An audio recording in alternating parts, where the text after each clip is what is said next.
കെഎസ്ആർടിസിയിൽ നിർണായക ഇടപെടലിന് സുപ്രീം കോടതി. ഗ്രാറ്റുവിറ്റി ഉൾപ്പെടെ വിരമിക്കൽ ആനുകൂല്യങ്ങളുടെ വിതരണത്തിൽ കോടതി മേൽനോട്ടം വഹിക്കും. വിരമിച്ച ഉദ്യോഗസ്ഥന് ആനുകൂല്യങ്ങൾ നൽകുന്നതുമായി ബന്ധപ്പെട്ട ഹർജി പരിഗണിക്കവെയാണ് തീരുമാനം. ഇതിനിടയിൽ നഷ്ടം സഹിച്ചും കെഎസ്ആർടിസി എന്തിന് പ്രവർത്തിക്കുന്നുവെന്നും സുപ്രീം കോടതി ആരാഞ്ഞു.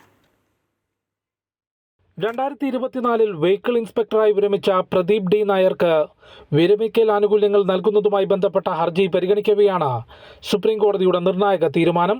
കെഎസ്ആർടിസിയിൽ ഗ്രാറ്റുവിറ്റി ഉൾപ്പെടെ വിരമിക്കൽ ആനുകൂല്യങ്ങളുടെ വിതരണത്തിൽ മേൽനോട്ടം വഹിക്കുമെന്ന് സുപ്രീം കോടതി വ്യക്തമാക്കി.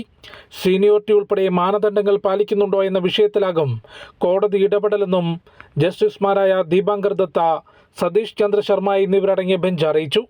പ്രതിവർഷം 1500 കോടി രൂപയുടെ നഷ്ടമുണ്ടെന്നും അതുകൊണ്ടാണ് വിരമിക്കൽ ആനുകൂല്യങ്ങൾ വിതരണത്തിൽ വീഴ്ചയുണ്ടാകുന്നതെന്നും കെഎസ്ആർടിസി വാദിച്ചു. എന്നാൽ നഷ്ടത്തിലാണെന്ന കാരണത്താൽ വിരമിക്കൽ ആനുകൂല്യങ്ങൾ വിതരണം ചെയ്യുന്നില്ലെന്ന കെഎസ്ആർടിസിയുടെ വാദത്തോട് കോടതി വിയോജിച്ചു. നഷ്ടം സഹിച്ച് കെഎസ്ആർടിസി എന്തിന് പ്രവർത്തിക്കുന്നുവെന്നും സുപ്രീം കോടതി ആരാഞ്ഞു.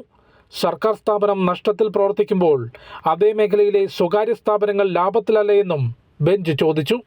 കെഎസ്ആർടിസി ഉന്നയിക്കുന്ന വിഷയങ്ങൾ പരിഗണിക്കാമെന്ന് വ്യക്തമാക്കിയ കോടതി അതിനു മുൻപായി വിരമിച്ച ഉദ്യോഗസ്ഥന് പെൻഷൻ ആനുകൂല്യം നൽകാൻ നിർദ്ദേശിച്ചു. അമൃത ന്യൂസ്, ന്യൂഡൽഹി.